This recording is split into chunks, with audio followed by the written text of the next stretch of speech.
Front பீஸில் வந்து நம்ம வந்து பட்டி அட்டாச் பண்ணும்போது இந்த சைடில் வந்து ஈவனாக இந்த மாதிரி வரமாட்டுது அப்படின்னு சொல்லிட்டு நிறைய பேர் சொல்கிறாங்க. அது எப்படி இப்போ நம்ம ஈவனாக அடிக்கிறதுன்னு சொல்லிட்டு பார்க்கலாம். ஃபர்ஸ்ட் நம்ம வந்து பட்டி பீஸ் எடுத்துக்கணும். பட்டி பீஸில் வந்து ஃப்ரண்ட் பீஸு இது என்ன பண்ணணும்னா லைட்டாக வந்து க்ராஸாக இப்படி வந்து க்ராஸாக வைக்கணும்.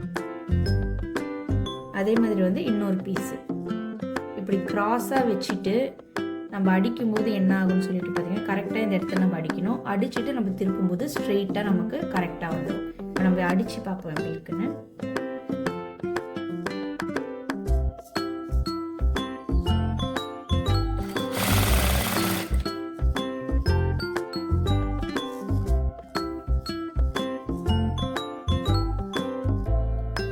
இப்போ நம்ம வந்து இது பார்த்தீங்கன்னா நடுவில் வந்து நம்ம டாட் பிடிச்சோம் இல்லைங்களா, அந்த பீஸ் இப்படி இருக்கும். அதை அப்படியே நம்ம வந்து நீட்டாகவே வச்சு இப்படி நம்ம அட்டாச் பண்ணோம்னா நம்ம போடக்குள்ளே வந்து இழுக்கிற மாதிரி இருக்கும்.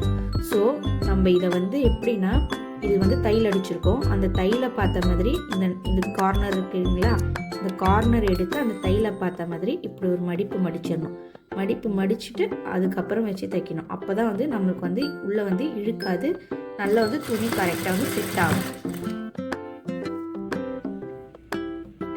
வந்து நம்ம வந்து பட்டியை வந்து அட்டாச் பண்ணிட்டோம்.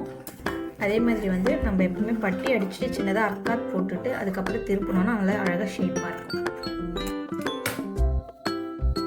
இப்போ வந்து பார்த்திங்கன்னா அர்க்காத் பண்ணிவிட்டு அட்டாச் பண்ண பீஸை வந்து கீழே எடுத்து விட்டுடலாம்.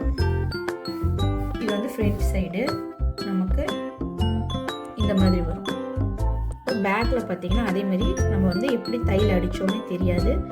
கம்ப்ளீட்டாக வந்து துணி பிசுறு வெளியே தெரியாமல் உள்ளே வந்து ஃபினிஷிங் ஆகிருக்கும். இப்போ இது மேலே வந்து நம்ம படிமான தையல் போட்டுக்கலாம்.